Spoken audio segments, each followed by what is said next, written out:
ಬೆಳಗಾವಿಯ ಬಿಮ್ಸ್ನಲ್ಲಿ ಯಾರು ಬೇಕಾದರೂ ಕೂಡ ಕೆಲಸಕ್ಕೆ ಸೇರ್ಕೋಬಹುದಾ? ಬಿಮ್ಸ್ ಆಸ್ಪತ್ರೆಯಲ್ಲಿ ರೋಗಿಗಳ ಪ್ರಾಣಕ್ಕೆ ಬೆಲೆನೇ ಇಲ್ವಾ?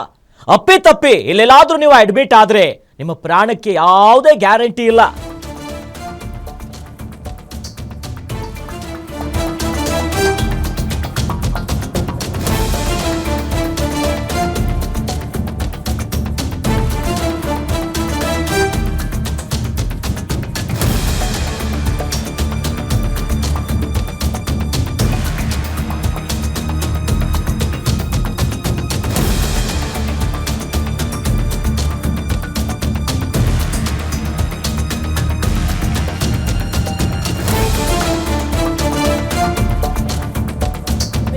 ಕೂಡ ಕೆಲಸಕ್ಕೆ ಸೇರ್ಕೋಬಹುದಾ? ಅದರಲ್ಲೂ ಕೂಡ ಆಸ್ಪತ್ರೆಯಲ್ಲಿ ರೋಗಿಗಳ ಪ್ರಾಣಕ್ಕೆ ಬೆಲೆನೇ ಇಲ್ವಾ? ಅಪ್ಪಿತಪ್ಪಿ ಇಲ್ಲೆಲ್ಲಾದ್ರೂ ಅಡ್ಮಿಟ್ ಆದ್ರೆ ನಿಮ್ಮ ಪ್ರಾಣಕ್ಕೆ ಯಾವ ಗ್ಯಾರಂಟಿನೂ ಇಲ್ಲ. ಬಿಮ್ಸ್ ಆಸ್ಪತ್ರೆಯಲ್ಲಿ ಆತಂಕವನ್ನ ಸೃಷ್ಟಿಸಿದ ಕನ್ನಡಕ ಸುಂದರಿ.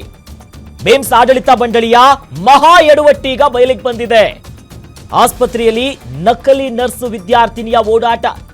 ಪಿಜಿ ಸ್ಟೂಡೆಂಟ್ ಅನ್ನೋದಾಗಿ ಹೇಳಿ ಆಸ್ಪತ್ರೆಯಲ್ಲಿ ಟ್ರೀಟ್ಮೆಂಟ್ ಅನ್ನ ಕೊಡ್ತಿರ್ತಾರೆ. ನರ್ಸಿಂಗ್ ವಿದ್ಯಾರ್ಥಿನಿ ಅನ್ನೋದಾಗಿ ಹೇಳಿ ಸನಾ ಶೇಖ್ಲಿಂದ ಟ್ರೀಟ್ಮೆಂಟ್ ಅನ್ನ ಕೊಡಲಾಗುತ್ತೆ. ವೇಷ ಧರಿಸಿ ಸಿಕ್ಕು ಬಿದ್ದಂತಹ ಕಾರವಾರ ಮೂಲದ Sana Sheikh surgical ward, OPD ಸೇರಿ ಎಲ್ಲ ವಿಭಾಗದಲ್ಲೂ ಕೂಡ ರೌಂಡ್ಸ್ ಇರುವುದು. ಕಳೆದ 3 ತಿಂಗಳಿಂದ ಆಸ್ಪತ್ರೆಯಲ್ಲಿ ಕೆಲಸವನ್ನ ಮಾಡ್ತಿರ್ತಾರೆ, ಪ್ರಾಕ್ಟೀಸ್ ಮಾಡ್ತಿರ್ತಾರೆ ಅನ್ನುವಂತ ಮಾಹಿತಿ ಕೂಡ ಇದೆ. ಅನುಮಾನ ಬಂದು ಪ್ರಶ್ನೆ ಮಾಡಿದಂತ ಸಂದರ್ಭದಲ್ಲಿ ನಿರ್ದೇಶಕರ ಹೆಸರು ಹೇಳಿ ಧಮಕಿ ಆಗ್ತಿದ್ರು. ನಂಗೆ ನಿರ್ದೇಶಕರು ಗೊತ್ತು ಅಂತ. ಇದೀಗ ಚಿಕಿತ್ಸೆ ನೀಡ್ತಿದ್ದಂತ ವೇಳೆನೆ ರೆಡ್ ಹ್ಯಾಂಡ್ ಆಗಿ ಸಿಕ್ಕು ಬಿದ್ದಿದ್ದಾರೆ ನಕಲಿ ನರ್ಸು. ಆಸ್ಪತ್ರೆಯ ವಿಭಾಗವೊಂದರಲ್ಲಿ ಈ ಬಹಳಷ್ಟು ಕೆಲಸವನ್ನು ಮಾಡ್ತಿದ್ರು. ಹೆಡ್ ಕುಮ್ಮಕ್ಕಿನಿಂದ ಬಂದಿರುವಂತ ಮಾಹಿತಿ ಇದು. ಎಡವಟ್ಟಿನ ಬಗ್ಗೆ ಪ್ರತಿಕ್ರಿಯೆಯನ್ನ ಕೊಡೋದಕ್ಕೆ ಬಿಮ್ಸ್ ನಿರ್ದೇಶಕರು ಈಗ ನಿರಾಕರಿಸ್ತಿದ್ದಾರೆ. ಹೆಂಗ್ ಕೊಡ್ತಾರೆ? ಮಹಾ ಎಡವಟ್ಟಿದು.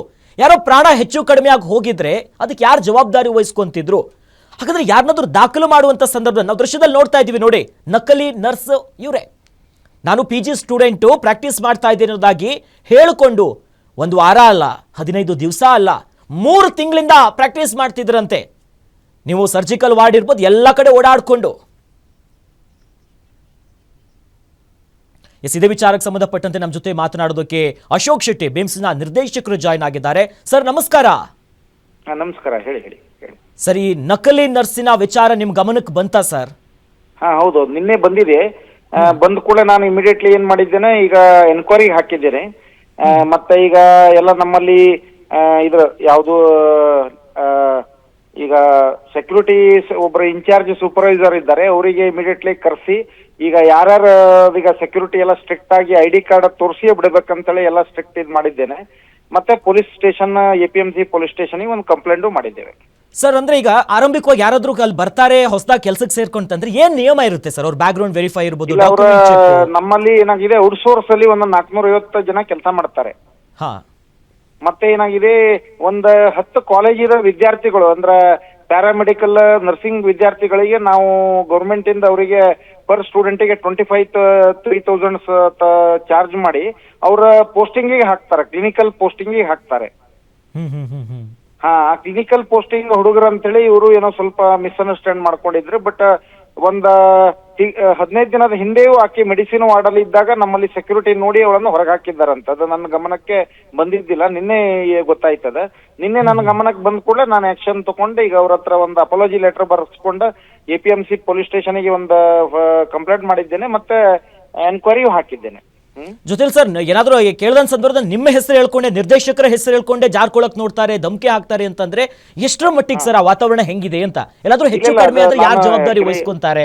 ಅಲ್ಲ, ಜವಾಬ್ದಾರಿ ಅಂದ್ರೆ ಸ್ಟ್ರಿಕ್ಟ್ ಆಗಿ ನಿನ್ನೆ ಕರೆದು ಎನ್ಕ್ವೈರಿ ಮಾಡಿದ್ದೇನೆ. ಈಗ ಮೊದಲು ಆಕ್ಚುಲಿ ಈ ತರ ಯಾವ್ದಾರು ಈಗ ಪೇಷಂಟ್ಸ್ ನಾನು ರೆಗ್ಯುಲರ್ ಡೈಲಿ 2 ಟೈಮ್ಸ್ ರೌಂಡ್ಸ್ ಮಾಡ್ತೇನೆ. ನಾನು ಆಕ್ಚುಲಿ ರೌಂಡ್ಸ್ ಮಾಡಿ ಏನ್ ಮಾಡ್ತಿದ್ದೇನ, ನಾನು ಯಾರಾದ್ರೂ ಈ ತರ ಇದ್ ಮಾಡಿದ್ರೆ ಈಗ ಸೆಕ್ಯೂರಿಟಿಯಲ್ಲಿ ಏನಾದ್ರು ಅವರು ID ಕಾರ್ಡ್ ಕೊಡದೆ ಯಾರನ್ನಾರು ಚೆಕ್ ಮಾಡದೆ ಒಳಗೆ ಬಿಟ್ಟಿದ್ದೆ ಅಂದ್ರೆ ಬಹಳ ಸಲ ಈಗ ಸೆಕ್ಯೂರಿಟಿದು 5 ದಿನ ಸ್ಯಾಲರಿ ಎಲ್ಲ ಕಟ್ ಮಾಡಿದ್ದೇವೆ ನಾವು.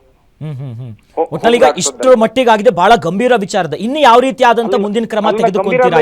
ಹೇಳುತ್ತೆ ನನಗೆ ನಮ್ದು MCH ಅಲ್ಲಿ ದಿನ ಒಂದು ನಿಯರ್ಲಿ 5000 ತಿಂಗಳಿಗೆ 800 1200 ಡೆಲಿವರಿ ಆಗ್ತಾರೆ.